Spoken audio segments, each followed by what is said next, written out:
નમસ્કાર દર્શક મિત્રો, હું છું રૂપલ લુણીચિયા. સંપૂર્ણ ન્યૂઝમાં આપનું સ્વાગત છે. વડગામ તાલુકાના છાપી નજીક તેનીવાડા હાઈવે ઉપર એલસીબી પોલીસે કાર્યવાહી કરી જીપ ડાલામાંથી બિયર અને વિદેશી દારૂની કુલ 624 બોટલ ઝડપી પાડી હતી. પોલીસે વાહન સહિત કુલ ₹5,36,000નો મુદ્દામાલ 5.36 લાખનો મુદ્દામાલ જપ્ત કરીને એક ઇસમની અટકાયત કરી વધુ તપાસ હાથ ધરી છે. મળતી માહિતી મુજબ એલસીબી પોલીસ તેનીવાડા વિસ્તારમાં પેટ્રોલિંગમાં હતો ત્યારે ખાનગી બાતમી મળી હતી કે રાજસ્થાનના ધાનોર તરફથી એક જીપ ડાલો વિદેશી દારૂ ભરી પાંથાવાડા, પાલનપુર અને છાપી માર્ગે અમદાવાદ તરફ જઈ રહ્યો છે. બાતમીના આધારે પોલીસે તેનીવાડા હાઈવે પર વાહનને રોકી તલાશી લીધી હતી.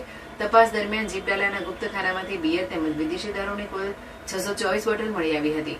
જપ્ત કરાયેલા દારૂની કિંમત અંદાજે ₹1,81,234 હોવાનું જાણવા મળ્યું છે. પોલીસે દારૂ ભરેલ જીપ ડાલા સહિત કુલ ₹5,36,234નો મુદ્દામાલ કબજે કર્યો હતો. આ કેસમાં પોલીસે ચાલક કાંતિભાઈ મગાભાઈ સોલંકી રહેઠાણ ધાનેરાની અટકાયત કરી પ્રોહિબિશન એક્ટ હેઠળ ગુનો નોંધી વધુ તપાસ શરૂ કરી છે.